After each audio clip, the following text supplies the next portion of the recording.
E aí galerinha, beleza? Esse é o nosso terceiro vídeo do projeto Take Over Control.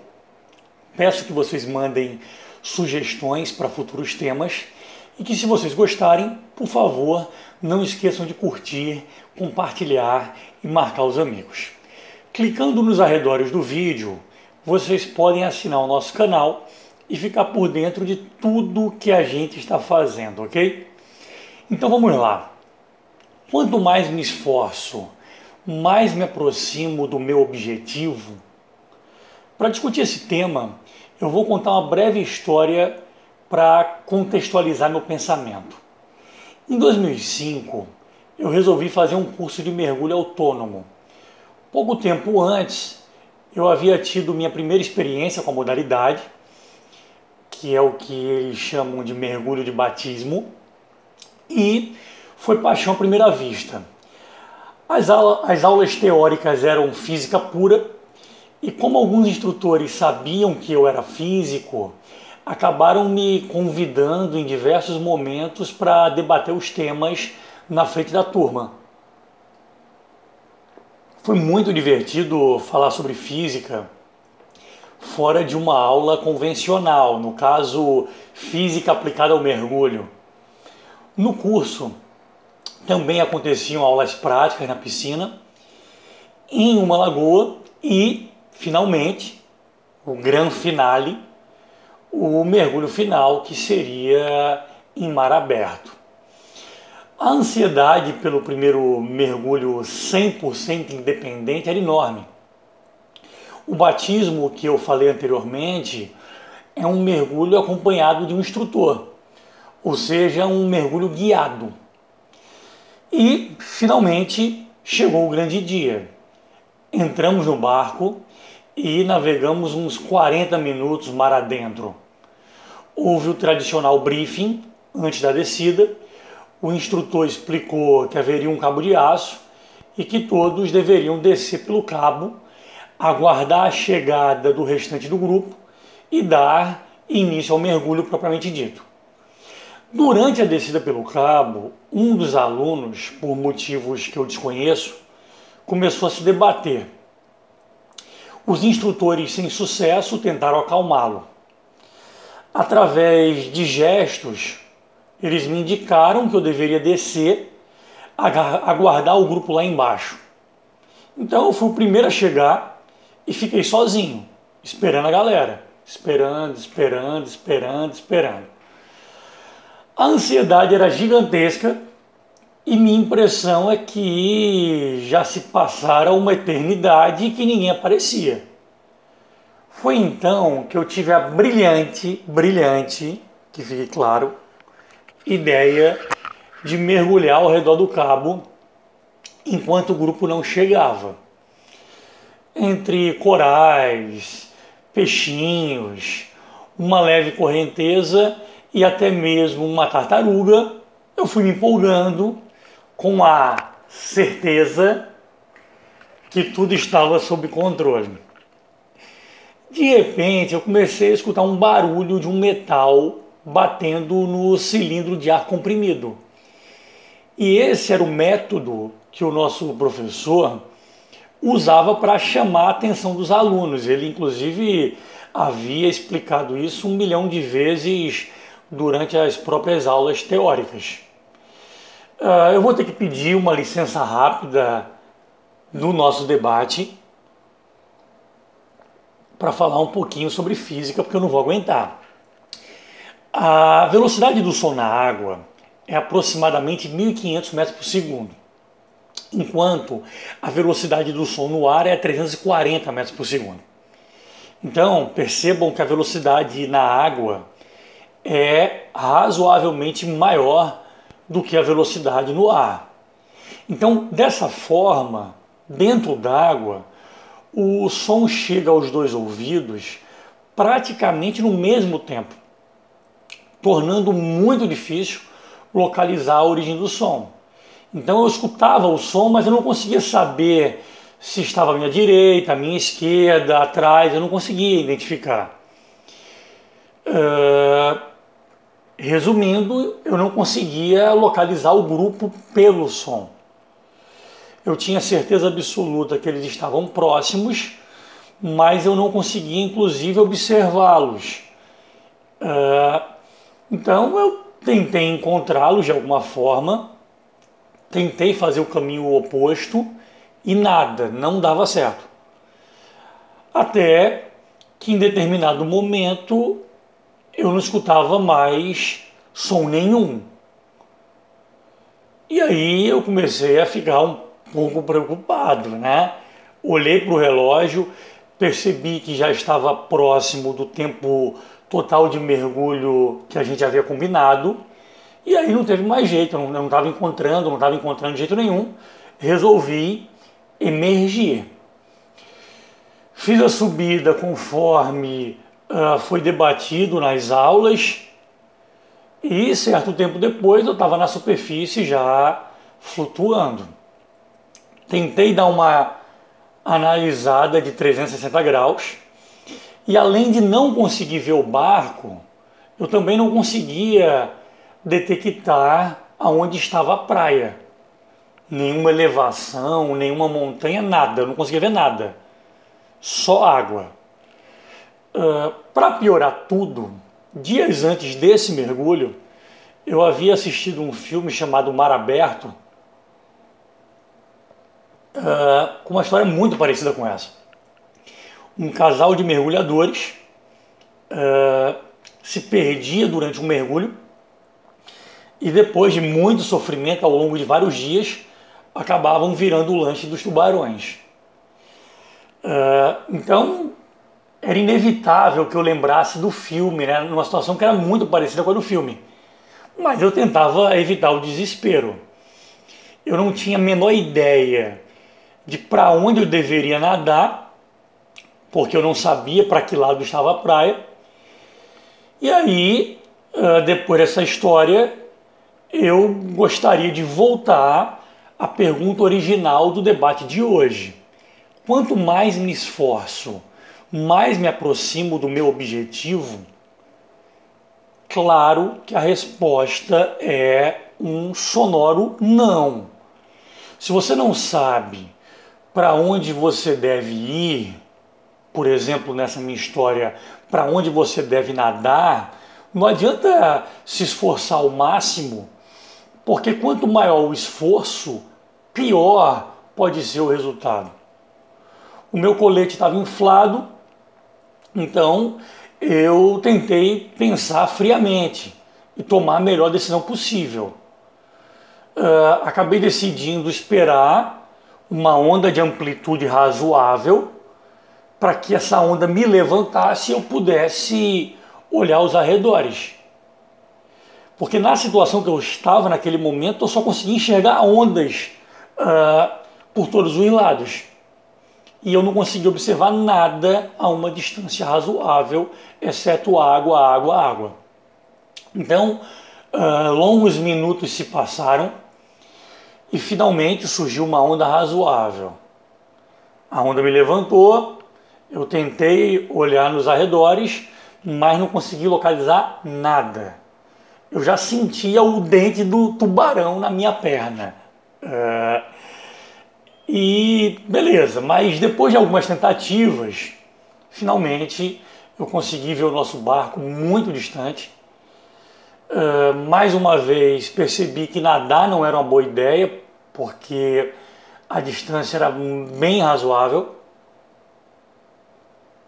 Então, em toda oportunidade que eu era levantado por alguma onda, eu balançava os braços.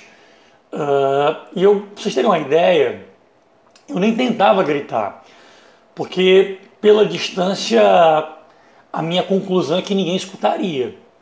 E depois de algumas repetições, alguém do barco acabou me vendo, vieram até o meu encontro e me resgataram. Eu acho que nunca na minha vida eu levei um esporro tão feliz como nesse dia. E olha que eu levei vários, né? Principalmente do meu pai e da minha mãe. Na verdade, eu confesso que eu nem escutei o que o instrutor revoltado estava dizendo. Porque minha vontade era, mesmo ele com raiva ali aloprando, era dar um abraço nele e agradecer pelo resgate, porque realmente eu estava bastante preocupado. Antes de continuar o debate de hoje, né, eu só gostaria de dar mais um conselho para evitar que alguém algum dia faça uma besteira como essa que eu fiz. Uma das regras básicas para o mergulho é que ele sempre seja feito com um companheiro. Isso é básico.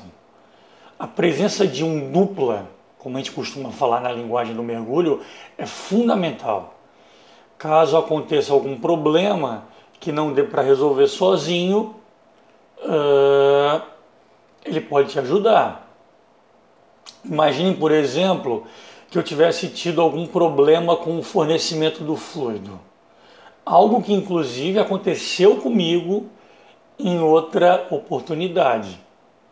Então o dupla é fundamental.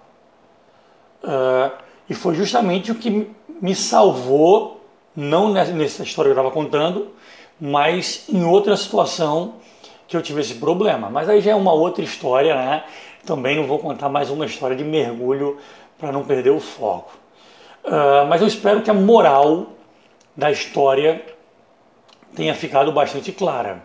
Não adianta esforço máximo se você não sabe o caminho a seguir. Essa é a número 1. Número 2, a estabilidade emocional e a capacidade de manter a cabeça fria são fundamentais em momentos desafiadores.